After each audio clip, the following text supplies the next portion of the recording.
presentation. Thank you. I'm here to represent an angling association, but long ago we realized that if you don't look after a complete catchment, well, really, you have no trout and salmon. So biodiversity at a catchment level, you know, in the interests of stable, rich ecosystems are our priority, really. Angling at this stage almost comes a second to the care that we have to take with our catchment.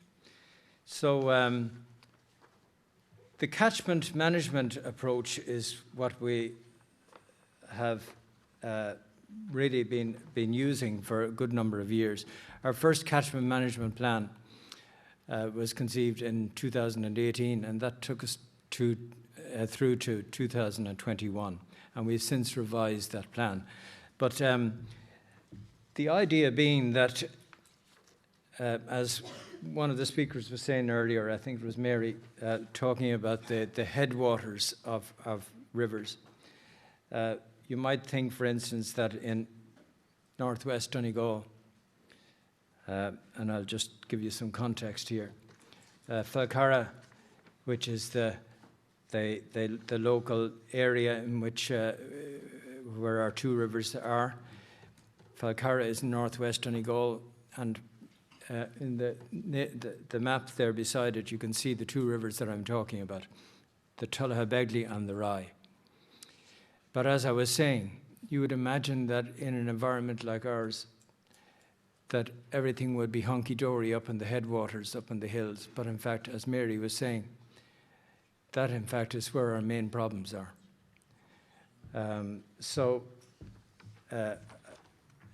The solutions have to involve the whole community. And hence the approach we took with catchment management.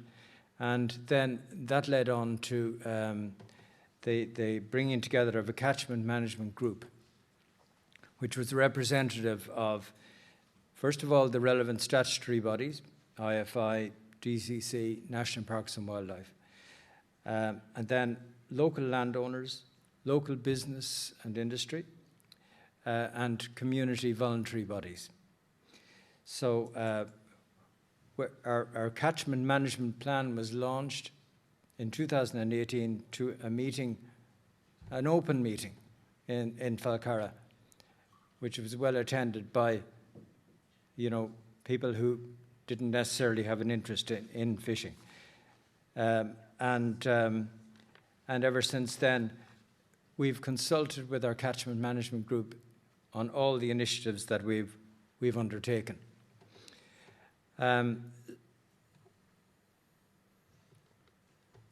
Now, I have some photographs there of our rivers and the sources of the two rivers. So we have the Rye River, the Tullahabegly River. Muckish Mountain is the main catchment of the Rye, and Loch Alton, which you see in the photograph there on the right, is the source of the Tullahabegly. And then we have beautiful Ballinasp Bay there, which is where the Tullahabegly empties. And then further along that wonderful beach, you have the Rye flowing straight into the waves. So it's a wonderful environment, but it has its problems. And we've undertaken a lot of work in the past number of years to try and reverse those negative aspects that we've identified. Now, in all of this, LawPro has proven a good model of a supportive body to guide us with financial, technical, and just general advice on how to go about things, and of course funding, and that has been crucial. So with the aid of LawPro, we have undertaken a number of projects. One in particular, for instance, that I've highlighted here is is a study of the sources of silt on one of our rivers, where siltation at this stage is our major problem. It's clogging what used to be beautiful, clear, gravelly riverbeds.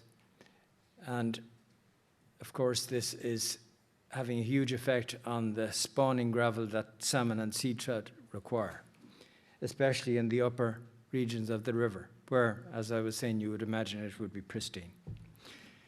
So you can see clearly the effects of runoff from a quarry in one of those photographs, and then down below as well, the potential there is for pollution from that particular operation.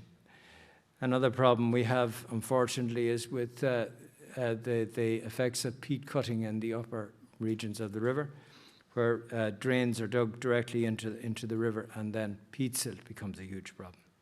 Now, just to illustrate how serious siltation can be, the two photographs of the river, which is the Rye River, are shown there on the right, and they were taken at the same water height. One during a period when there was no input of silt from a particular quarry at the upper regions of the river, and the other one is taken on a day when they were actually allowing silt into the river. And you can see the differences there. It's startling.